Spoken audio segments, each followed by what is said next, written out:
In today's video, I want to show you my personal back pain prevention routine. I'm gonna show you step by step what I do on a daily basis as well as before my workouts. Around 8 or 9 years ago, I was diagnosed with an L5-S1 disc rupture along with degenerative discs above that site. I lived with chronic pain for many, many years, but live chronic pain-free today. And I wanna show you exactly what I'm doing to keep the pain away. If exercise and movement is not a part of your long-term relief strategy and you're not seeing relief from the exercise routine that you're following, I want to give you a free guide that's going to change the way you look at exercise for relief. You can go to fitnessforbackpain.com/pain-free training. It's yours. Go get it. It's gonna change your life. The first thing that I make sure I do on a weekly basis is walk, and not just leisurely, casual walk, but I mean get out there 4 to 5 days a week and fast-paced walk. I'll walk anywhere from 10 to 45 minutes in one go.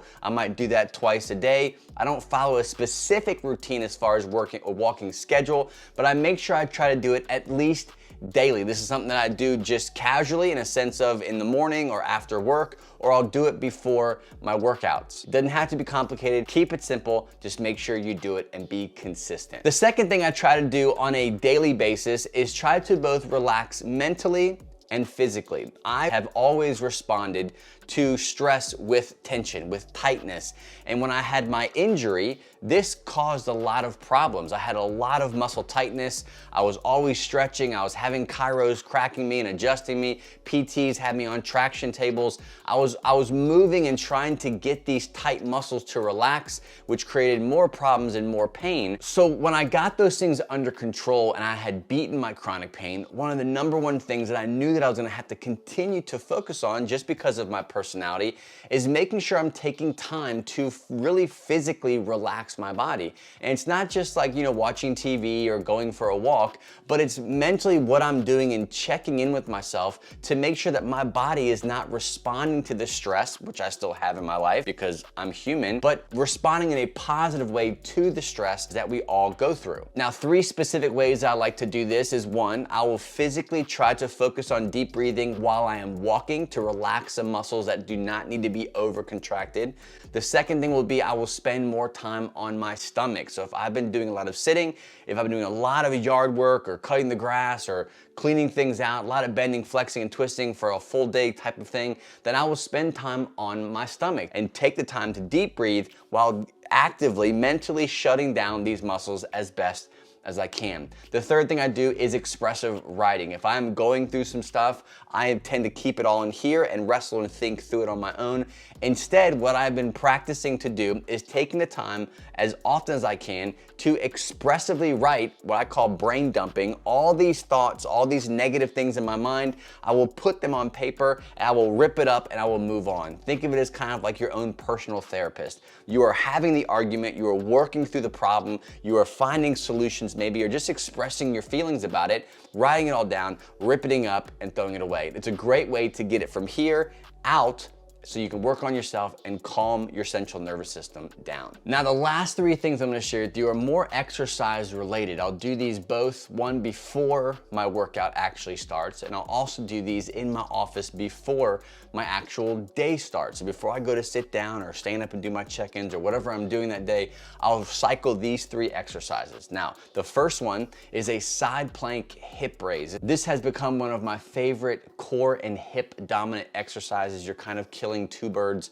with 1 stone. You're working on your side plank. You're doing this in a very safe way that is good for sensitive low backs, but you're also getting a strong activation in the hips. You can do these on your knees, which would be the easiest way of doing them. You're focusing on keeping the tension and activation of the glutes there the entire time. We're not resting, but I call it doing this pumping action where you're kind of coming down, you're going back up, coming down, going back up without any kind of rest in between each rep. Now you can make it harder. You can go with your legs fully stretched out. You can add resistance bands to your legs to make it even harder just being in this simple position.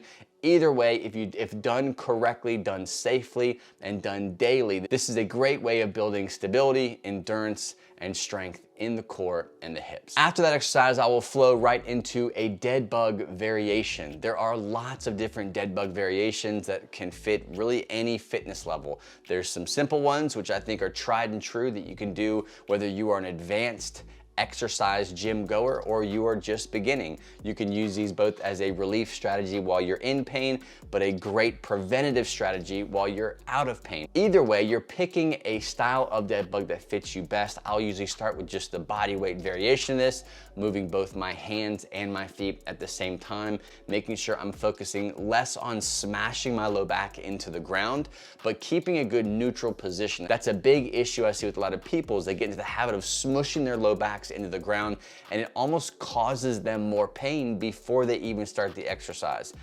I always recommend finding neutral in the pelvis, quick breath out, bracing around whatever that position is, and then experimenting with just your legs first or just your arms first. Either way, I'm doing this today while I'm out of pain to make sure the pain does not come back. The final exercise that I'm doing on a weekly basis is the bird dog. Now, if you've seen any of my older videos where I've mentioned the McGill Big Three, the bird dog was never an exercise that I actually used to get out of pain. That's right, it's a great exercise. There's some people who love the exercise and swear by it, but I personally don't think it works for a lot of people. For me, now that I'm out of pain, I have learned to work it back into my routine, but look at it more as a great overall way to activate and engage the posterior chain, right? We tend to focus heavily on what's in front of us, what we look like in a mirror, and the posterior chain, unless you're very strategic with it, gets neglected. The bird dog is a great exercise to just wake this area up, to activate, to learn how to brace, keep your ribs down,